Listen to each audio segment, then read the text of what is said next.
Oh my goodness. I love that I read so many books, but y'all, it's kind of hard to move them all.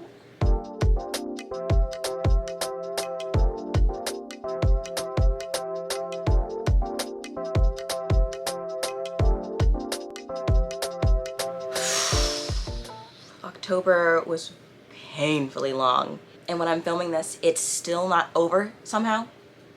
But it's worked out great for my reading ability because I read, I don't know how many books. It was probably 13 at this point.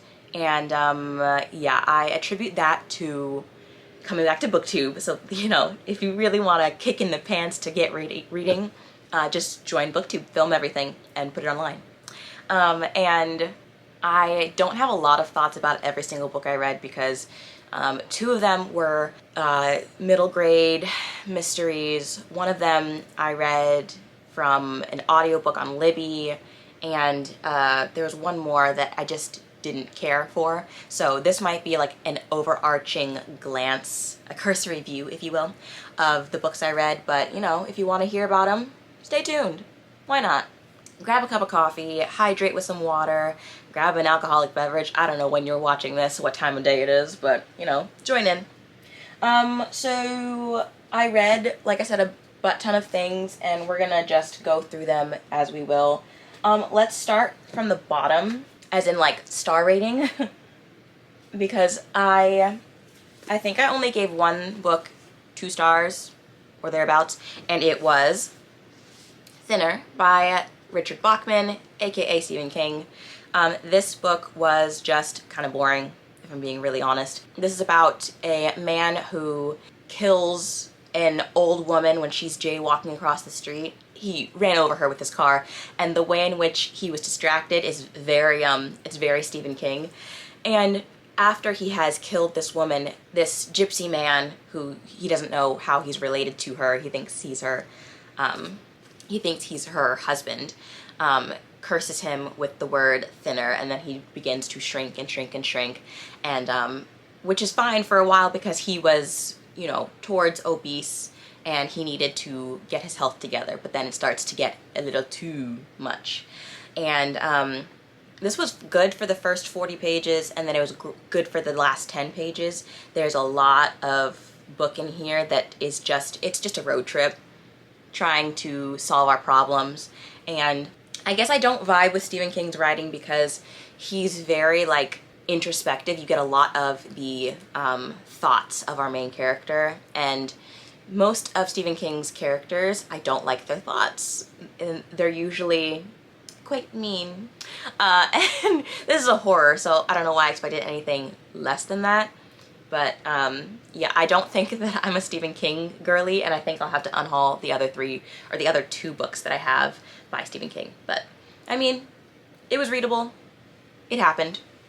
But the middle chunk is just not exciting at all. And I didn't think that when we got a little bit of the gore, it was like, ooh, but then it just stopped, and I wanted a little bit more gore.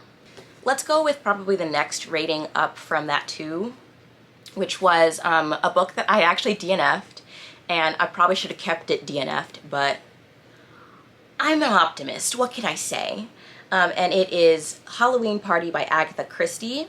I actually was going to read this for the Halloween vlog that I just posted, so I'll link that right up there. I was going to read that for that vlog, and then I got back into it, and I was like, it's not really keeping me. And then literally the day after I finished that vlog, I picked it back up, and it should have stayed down. This book is about, this is one of the Hercule Poirot mystery novels, and in it we have a couple of characters that come back. So we have Mrs. Oliver, or Ariadne, and she is this woman obsessed with apples, and she ends up going to this tweens and up party, Halloween party, where they do a lot of Halloween and spooky themed things like bobbing for apples and fortune telling. And at this party there is one teenager named Joyce Reynolds, and she tells a lot of tall tales. She wants a lot of attention. She is the main character, and she ends up boasting that she has seen a murder. She saw it with her own eyes and no one believes her. But then later on at this party, she is found murdered in the apple bobbing basin. And so Mr. Hercule is on the case. And I gave this one like a low 3, a high 2.75, what have you, stars, because it was boring. The Halloweenness, in fact, because this cover looks so Halloweeny and so amazing, and the contents within it are not amazing and Halloweeny. So didn't love that. There's a section where Hercule is just pondering for a long time, and he really usually only ponders at the end. So I was confused as to why that happened, and the murderer is very guessable. It's highly guessable. And so I feel like this was just a case of, this is towards the end of this Hercule Poirot series, and I feel like Agatha was just a little bit tired. And same girl, I'm tired too. So, not great. Wouldn't recommend, wouldn't read again. It's not one of her best mysteries. Alright, let's just get these ones out of the way because I didn't like them. And they were books numbers 3 and 4 in the Nancy Drew Mystery series. Now hear me out, hear me out.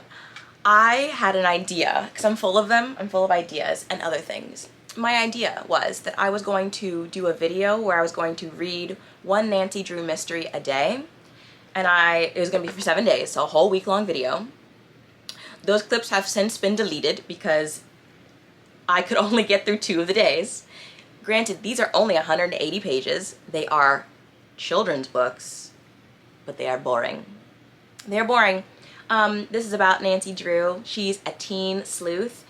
Funny enough, I didn't realize that she was originally 16 when they first released these, and this is by Carolyn Keene, by the way, and they re-released them with a change in her age because they were like, no 16-year-old should be doing the things that Nancy Drew was doing. So they aged her up to 18, and she is this girl who has a best friend named Helen. She drives a blue Corvette, something like that.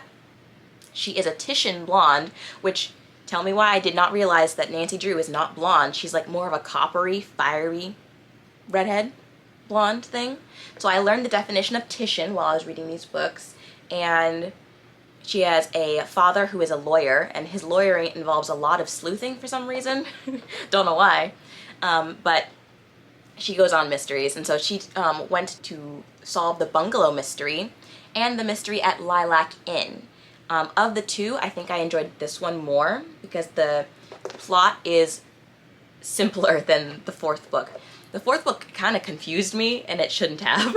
Plus, I've already read these 2 before when I was quite young, so I should have been better at reading these at the grand old age of 27, and yet, I will say that she gets up to a lot of stuff in these. She is in mortal danger quite a bit, so I'm glad they aged her up, and I don't know if I'll read any more in this series. I think it was fun to do a little experiment to see if I still vibed with the story, but these were set in the 1930s through the 60s, and I do love that it's just a different time back then, and I love that setting, and even the writing style. It's like she writes with whom, and I love that prim and proper language. So it was very quaint and nostalgic, but I can't rate them because I'm not the target audience and I didn't enjoy them, and I don't want to do that to Carolyn. Carolyn, you deserve better from me. The next book that I read that I think I gave 3 stars, I'll fact check that later, was A Flicker in the Dark by Stacey Willingham.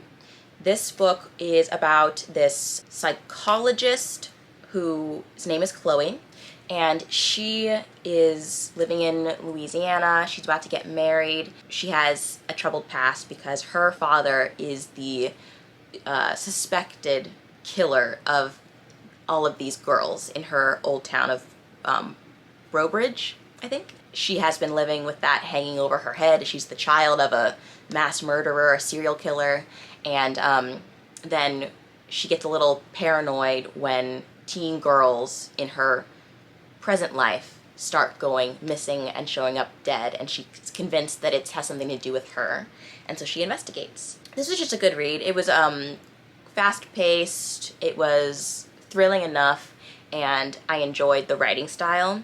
It definitely won't make the favorites list for me, and I wish I could remember more about it. See, that's the thing. When you read this many books, it's hard to remember all the fine, like, minute details. All I remember is that I enjoyed it, I finished it quickly, and that's all that needs to be said. Also, I think I did do a review of this, and I will link that somewhere in case you want to watch in-depth thoughts. The next thriller that I read this month, which I gave 3.5 stars, and I finished this one recently, so it's on at the top of my head. And it is The Night She Disappeared by Lisa Jewell. Lisa Jewell is known for having just insane books that people either really love or really hate. And I'm one of those people that kind of loves them. They're just so stupid. And this one is no exception to the rule. This is about a girl named Tallulah who, this is two timelines. In 2017, Tallulah has gone out, you know, for a celebration with her boyfriend. They have left their baby at home with her mother, Kim, and they never come back. And Kim is searching for Tallulah in the next timeline, which is 2018, and you have this other perspective with Sophie, who is a novelist, and she is living with her boyfriend who has just moved into this college called Maypole. And she finds her life turned upside down when she finds in her back garden a sign that says, "Dig here." And yeah, we keep flipping back between years. We also get a couple of other perspectives in the past of 2016 as well.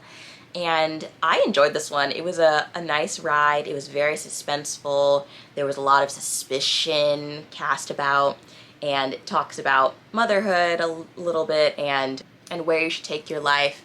And I enjoyed the plot twists, even though I saw them coming, and I did that Halloween vlog. I read this one in it, and I did guess what was going to happen, and even in the epilogue I guessed what was going to be happening. And the only thing I have that I didn't love about this one is, like, there was like one discrepancy, which is like, how do you look past that discrepancy? If you read this book, there's one thing that a character sees that they should have seen before, and they should have immediately recognized. Like, come on, think, honey. But yeah, I enjoyed it. 3.5 stars. The next book that I finished was part of a cozy mystery series, and it is There's a Murder Afoot by Vicky Delaney. And this is part of the Sherlock Holmes Bookshop Mystery Series. This is number 5 in the collection, and I just really enjoy these. They're cozy, they're quaint, there's not a lot of stakes. Like, you know everything's gonna be okay, because it's cozy. And this is about Gemma Doyle, who is the niece of her great uncle, Arthur Doyle. And it's very tongue-in-cheek, it's very, like, Sherlock-y. She runs a Sherlock Holmes bookshop emporium where they sell all sorts of Sherlock paraphernalia. And she has a best friend named Jane, and she's a baker. And there's this whole romance with Ryan Ashburton, and it's just a cozy series. And in this one, they go to London for a little trip to have Gemma accept an award on her uncle's behalf. And I enjoyed this one. I think I liked it a little more because they're not in their Cape Cod setting in West London. And I don't know why. Like, I don't mind that setting, but I really enjoyed being in London, and I enjoyed seeing more of Gemma's family and her goings about and her dynamics with her family, like her sister Pippa. I just really enjoyed this one. I forgot.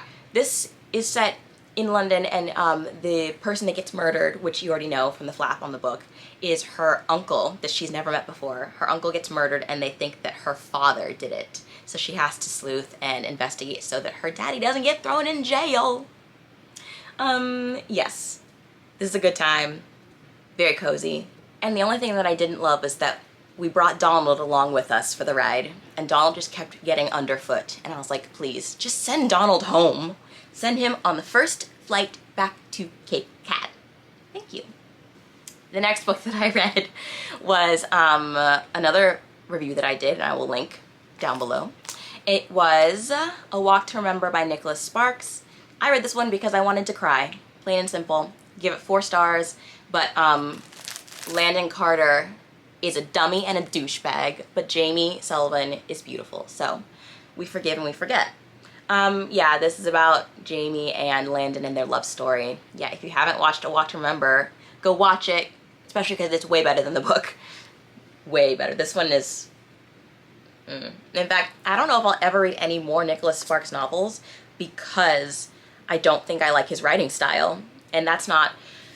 I mean, that is Nicholas Sparks' fault, but you know what? We just don't jive. We don't gel, and that's okay. That's okay. I don't think that he needed to have the biggest fan in me.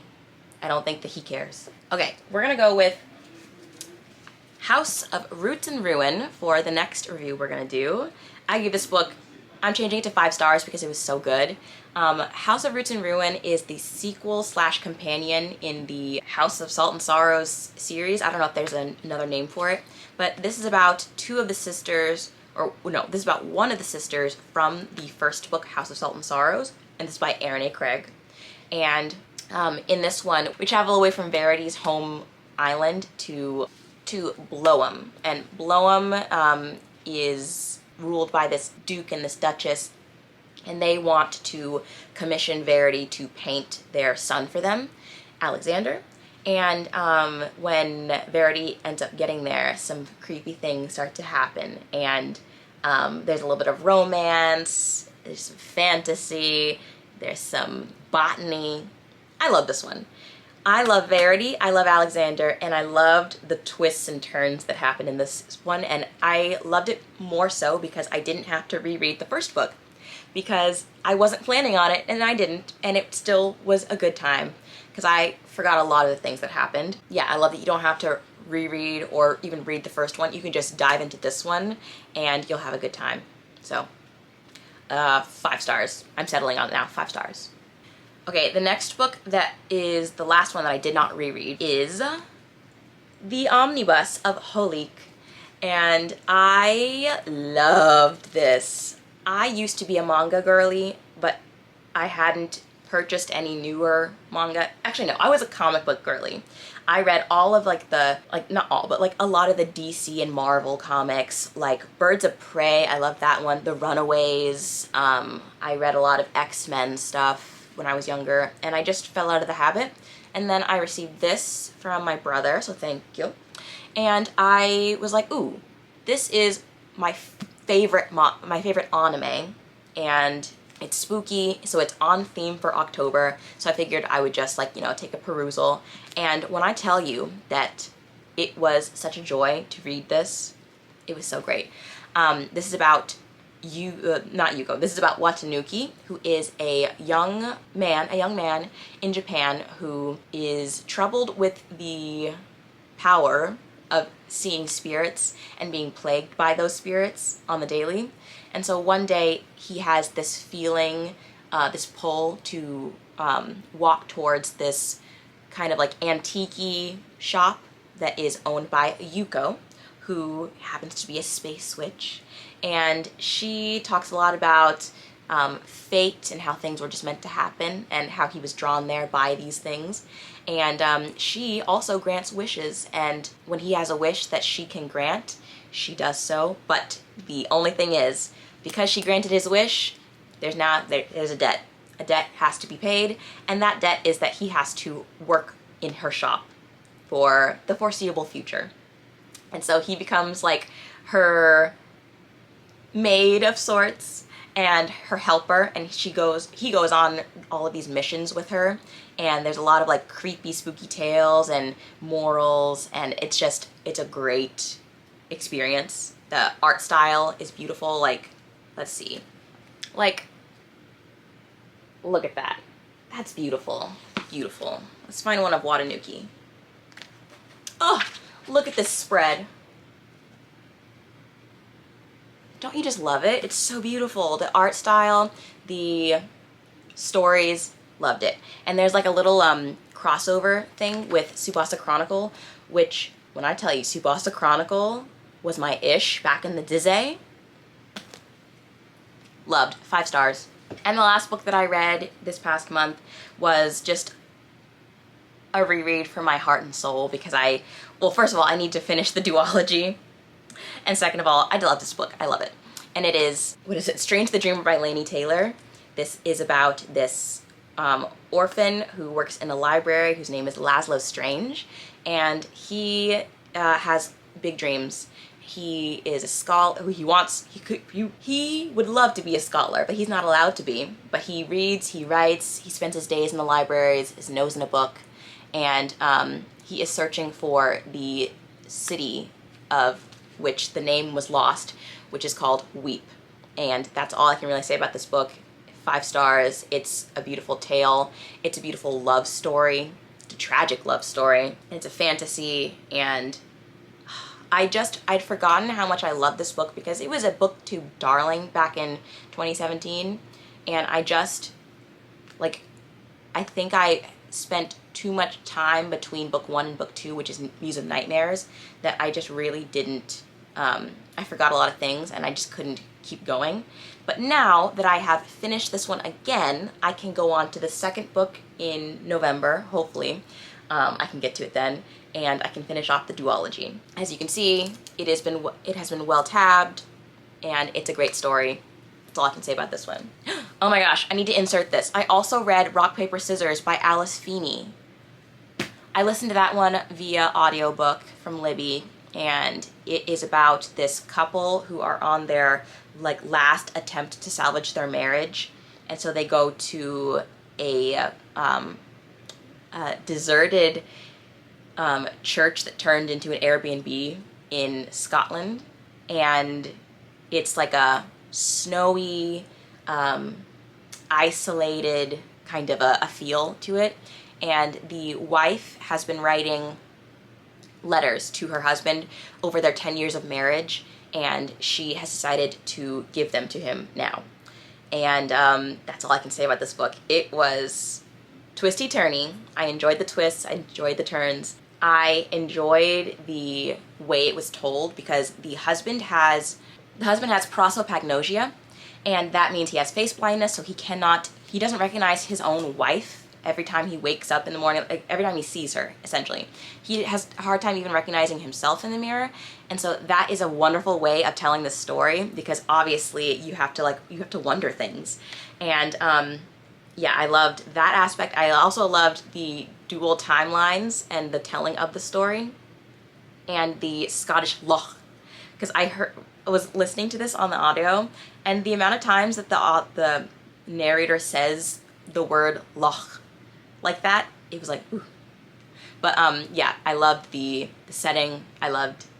It's also a book about writing and storytelling, so if you want a read like that, that's a good one to get to, especially next month, because it's a very snowy and fall-y, wintry setting. So yeah, that was a good book. I did enjoy it, and I think that the hype was earned. And now I'm curious about other Alice Feeneys. So back to the other part of the video. Y'all, I'm just straight up not allowed to read this many books because I forgot another one too. I forgot I read another book. Okay, hear me out. Hear me out. I read so many books this month, you have to forgive me. I read The Night of the Mannequins by Stephen Graham Jones. It was a novella. It's about this boy named Sawyer and his group of friends, and they find a mannequin in the creek back behind somebody's house, and they put the mannequin in different little funny situations as a hee hee ha ha moment. And then one day when they're visiting their friend Shanna, who works at the Megaplex, as a way of saying sorry to her for pranking her another time, or getting her in trouble, if you will. They got her in trouble. They want to say sorry by pranking her. Why? And in doing so, they bring the mannequin in, they disassemble it, and hide it on their persons, and then when they're in the theater, they reassemble it, stick him in a seat, the best seat in the house, and then they wait for the gag to begin. And then they find themselves to be underwhelmed when the ushers come and check to see who's got tickets, and they find that no one has made a ruckus about this mannequin, Manny, if you will. And then they're even more befuddled when he gets up and walks away. That is the book without any spoilers. I loved it. I wrote on Goodreads that I hated that I loved it. I hate that I loved it. And it's true.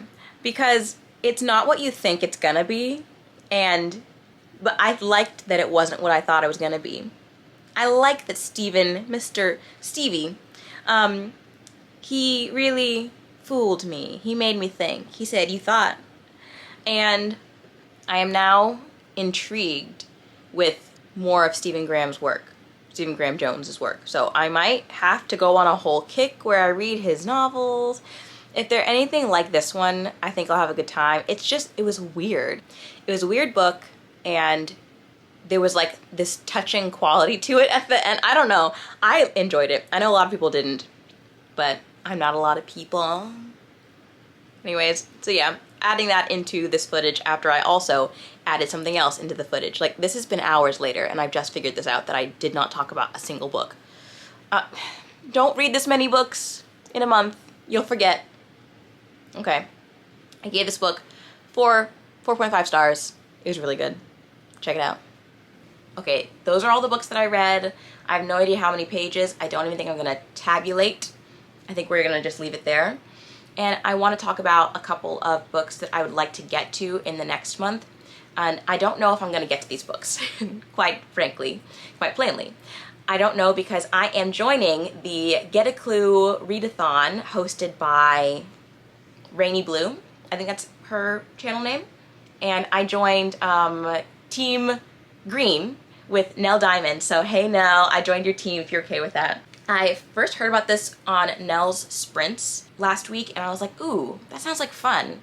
So basically, it's just a readathon where you read books, and you are on a team, and you're trying to read books that coincide with certain prompts that the host will give you. And when you're reading these books, then if you read enough and get enough points, you can move on to the next room. So it's like the board game Clue, which I loved when I was a kid. I feel like I need to play that board game now. And so since I don't know the prompts and the books that I will be reading, I'm just gonna talk about some books that I'd like to get to. First and foremost, I would love to get to The Labyrinth of the Spirits by Carlos Ruiz Zafón, plus or minus The Prisoner of Heaven, which is, this is book 3 in the Cemetery of Forgotten Books series. I say that loosely because they're all just companions. And the 4th book. This is the 4th book in the series. I loved The Angel's Game, which is the 2nd book / prequel in the series, which is all after the 1st book, which was The Shadow of the Wind. And I heard from somebody in the comments of another video I did that this book is crazy bananas and it's wonderful, so I just need to read it. So I'm going to read these books. Don't know what this one's about. I mean, it's set in the 1930s in Barcelona, so I love the setting. I love the writing. The writing is so beautiful, and I just love Carlos Ruiz Zafón's work. I love his work, and these are translated works of fiction, by the way. Okay, the next book that I'd like to get to, or the next series that I want to get to, I would, in my heart of hearts, if this is a wish list, I would love to get to the 2nd, 3rd, and 4th books in the Veronica Speedwell series, the Veronica Speedwell mystery series. I figure it's great. It would be a great route to go in for the Get a Clue Readathon. And I enjoyed the 1st book. I don't love Veronica, admittedly, but I still want to read it, okay? I still want to get to it. Plus, I bought these 2 at a library book sale, and I was like, well, now I gotta read them. So hopefully we'll be getting to that. This is a historical fiction about this woman named Veronica Speedwell, who is a lepidopterist. Is that how you say it? I think. And she goes on adventures. That's it. Okay, another book that I would love to get to is, and I don't have it with me right now, but it's downstairs. It is The Brothers Hawthorne by Jennifer Lynn Barnes. I picked this one up last month at Barnes & Noble. And I have read a couple chapters, and it's basically just about the Hawthorne brothers. So in the Inheritance Games trilogy, which is based on following Avery Graham's, her story has been concluded, and now we're going to focus solely on the brothers. And I didn't think I'd be here for it, but I'm here for it. So I'm enjoying that, and I want to continue reading it and finish it in November. And it's interesting because there's two different plot lines happening at the same time, and I'm wondering if they're going to converge at all. But don't spoil me. So that's a book that I'd like to get to. Another book I'd like to get to is currently one I got from the library, and it is The Lord of the Rings, or more specifically, The Fellowship of the Ring. Now, I've never read The Lord of the Rings. I read The Hobbit years ago, and I hated it. There's way too much singing. I have watched the movies, and by watched I mean I sat there with my parents and promptly fell asleep 10 minutes in. So I have no knowledge of the Lord of the Rings lore at all, and I really want to see if I can be a Lord of the Rings girly, because I like that fandom. I love y'all's fandom. You guys seem cool. You guys seem like fantasy people. So I'm hoping I can be a fantasy people too. An epic fantasy people. So yeah, it's by J.R.R. Tolkien, and I'm excited to get to it. And then here's the next series that I'd like to get to. I want to do some rereading, y'all, and I'll tell you what I'm going to reread. And don't come for me. I'm going to reread the Selection trilogy because I'm trash. No, I'm rereading it because November is like a really good month for nostalgia, I feel, and rereads and gratitude. Like, I'm grateful to have this book in my life. And you know what? I'm grateful to have these books in my life, okay? I loved this trilogy when it first came out, and I realized that it was bad. I realized that it's very tropey. This is about America Singer, who is a girl living in the caste system. She's like a 5. It goes from 1s to 8. And this is a dystopian novel, and there is this competition that happens every time that the prince comes of age, where he selects one of the beauties from Ilia, which is the country they live in, to date, essentially, and marry. And America ends up putting her hat in the ring, and then she gets up getting chosen, and it's off to the races. We're going places. I love this book series, and I'm gonna love it again. Although, I picked up the audiobook, and that is not the move. Don't listen to the audio. It reinforces how stupid this book series is. But yeah, it's by Kiera Cass, and I love it. We're gonna read it. We are going to reread it, and we might vlog it. We might. Let me know down below what books you would like a vlog for. Like, if you had your druthers. Would you rather it be for the Lord of the Rings or for the Cemetery of Forgotten Books series? Like, let me know, and I will try to pick up my camera and do that video. Okay, and then there's one more book that I want to get to. I promise this video will end. I want to read the last book in the Red Rising trilogy. I don't know if I'm going to get to the second era of this series, but all I know is I love this. It's a space opera. It is very dramatic. It is very Hunger Games-esque. We're following Darrow, and this is the third book, so not much can be said without spoiling, but a lot of stuff happened in book 2, and we are following him in this one. And will we get peace? Who knows? Who knows? So I really want to get to this one. Okay, I think that's all I wanted to say in this video. If you got to the end of it, go ahead and give it a like. Put in the comments a turkey for November. Obvious reasons, if you're in America. Thanksgiving. And if you, like I said, if you like the video, give it a thumbs up. Go ahead and subscribe down below. And yeah, thank you guys for being here. It was my 1-year booktube anniversary last month, and I was like, whoa, that's crazy. Especially because I hadn't been posting for a whole year. But thank you guys for the 327-ish people that are here with me.